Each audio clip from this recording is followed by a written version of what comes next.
Salamlar, vaxtınız xeyir. Bugünkü izahımız sınav üzərində olacaqdır. Ümumi tapşırıqlar. Baxaq birinci suala. Ön Qafqaz tektonik əyilmə zonasına aid olan ərazilər. Azərbaycanda 5 tektonik zona vardır. Onlardan biri Ön Qafqaz əyilmə zonasıdır. Ön Qafqaz əyilmə zonasına Samurda və Çovalığı şollar düzü, həmçinin deməli, Qusar Mahalı düzənliyin bir hissəsi aiddir. Burada verilən variantlardan yalnız D variantı uyğun gəlir. Birinci sualın cavabı deməli D variantı. Daha sonra ikinci sualda ənənəvi tədqiqat metodlarına aiddir. Tədqiqat metodları iki yerə bölünür coğrafiyada, ənənəvi və müasir. Ənənəvi olanlar qədim, yəni müasir olanlar isə hal-hazırda daha yeni dövrdə yaradılmış metodlardır. Variant olaraq, ardıcıl olaraq baxsaq, riyazi, statistika və aerokosmik müasir metod, müqayisə, coğrafi modelləşdirmə, deməli A variantında hər ikisi müasir metoddur. Müqayisə ənənəvi, modelləşdirmə müasir, çöl tədqiqatları və tarixi ənənəvi, yəni düzgün cavab C variantıdır. Coğrafi modelləşdirmə və proqnozlaşdırma hər ikisi müasir metoddur. CIS kartoqrafi metod. CIS müasir kartoqrafi metodu isə belə deyək, ənənəvi metod hesab edilir. Üçüncü test tapşırığı məsələdir. Deyir, yer qabığında 750 metr dərinlikdə suxurların temperaturu 38 Selsi olarsa, 50 metr dərinlikdə temperaturu hesablayın. Deməli, geotermik qradiyentdən istifadə etsək, yəni suxurların hər 100 metrdə temperatur 3 Selsi artır suxurlarda və bu ardıcıllıqla getsək, məsələnin həllinə bu cür yanaşa bilərik. Deməli, tutaq ki, bir dərinlikdir. 750 metr buradır, 50 metr də buradır. Burada 38 Selsi temperatur var, burada isə soruşur X-dir. Deməli, arada var, təbii ki, 700 metr məsafə. 700 metr. Bizə lazımdır burada olan deməli, temperatur dəyişməsini öyrənmək. 100 metrdə 3 Selsi artırsa, deməli, dərinə doğru getirir. Bəs 700-də nə qədər olar? X buradan gəlir 21. Deməli, 38-dən 21-i çıxırıq. Çünki yuxarı doğru getdikcə hava soyuyacaq. Aşağı doğru gəldikcə isə istiləşəcək. 38-dən 21, deməli, verir bizə 17. Düzgün cavab olacaq Y variantı. Uyğunluğu müəyyən edin. 4-cü tapşırıqda. Paleozoy, mezozoy və kaynozoy erasının, daha doğrusu, bəli, erasının, Fanerozoy erasının eonunun eralarıdır və bu dövrdə Azərbaycan ərazisində hansı ərazilərdə suxurlar yaranır və bu dövrün suxurlarını soruşur. Deməli, variant olaraq, ardıcıl olaraq baxaq. Böyük Qafqazın orta yüksək dağlığı. Ümumiyyətlə, yadda saxlayaq ki, Böyük Qafqazın deməli, orta dağlığı, yüksək dağlığı, həmçinin Kiçik Qafqazın orta və yüksək dağlığı deməli, aiddir Mezozoyun Trias və Yura dövrlərinə. Daha doğrusu, üzr istəyirəm, deməli, Böyük Qafqaz və Kiçik Qafqazın orta yüksək dağlığı Mezozoy erasına aiddir. Deməli, yüksək dağlığı Yura dövrü, orta dağlığı isə Təbaşir dövrünə aid olacaqdır.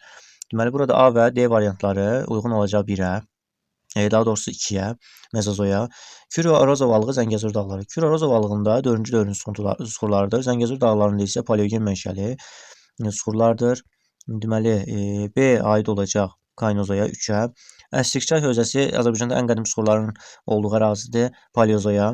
Alt Paleozoya təbii ki. D-ni dedik A və D 2-yə. Y-də Talış dağları və Lənkəran ovalığı. Talış dağları paleogen mənşəlidir. Lənkəran ovalığı isə 4-cü dövr, yəni hər ikisi Kaynozoyun dövrləridir. Dərələyəz və Sədərək qalxması da Paleozoy erasına aid olacaqdır. Deməli, düzgün cavab burada A variantı. 5-ci sualda bizdən soruşur, vulkanizm baş verməsə də maqmatik suxurlar üstünlük təşkil edir.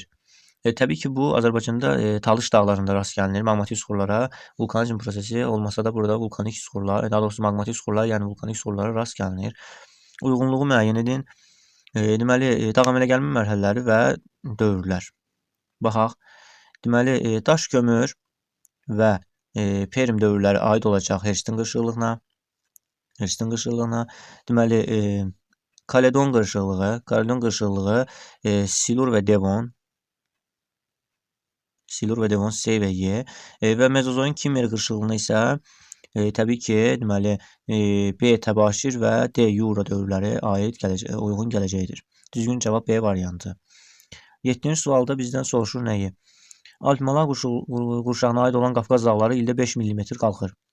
Bu proses davam edərsə, Qafqaz dağlarının 5 metr hündürləşməsi üçün nə qədər vaxt lazım olduğunu hesablayın.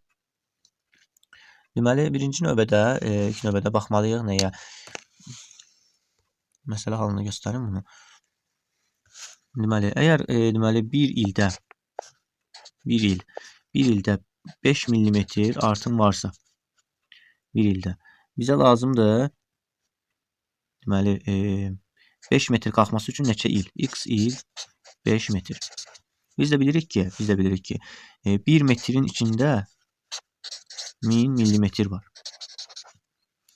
Təbii ki, 5 metrin içində də olacaq 5000 millimetr. Buradan belə bir tənasib qura bilərik. Bir ildə 5 millimetr artan bir dağ neçə ildə, yəni x ildə 5000 millimetr artar. Buradan da x gəlir çıxır 1000 il. 1000 il. Düzgün cavab olacaq deməli B variantı. 8-ci tapşırıqda soruşur. Böyük Qafqaz dağlarının şimal-şərqində yerləşən coğrafi obyektləri seçin. Deməli, Qanı xəricikar çökəkli, Samur dəvəcik, yan silsilə, ələt tirəsi, qobustan aşağıdağlı, şollar düzü. Böyük Qafqazın şimal-şərqində yerləşən coğrafi obyektlər Samur dəvəcik ovalıqıdır, yan silsilədir və şollar düzü. Düzgün cavab C variantıdır. Qanı xəricikar çökəkliyi Böyük Qafqazın cənub yamacındadır. Ələt tirəsi, belə deyək də, qobustan alçaq dağlığının, yəni Böyük Qafqazın cənub-şərqindədir. Deməli, burada Böyük Qafqazın şimal-şərq yamacında yerləşən obyektlər Samur dəvəcik, yan silsilə və şollar düzü oldu.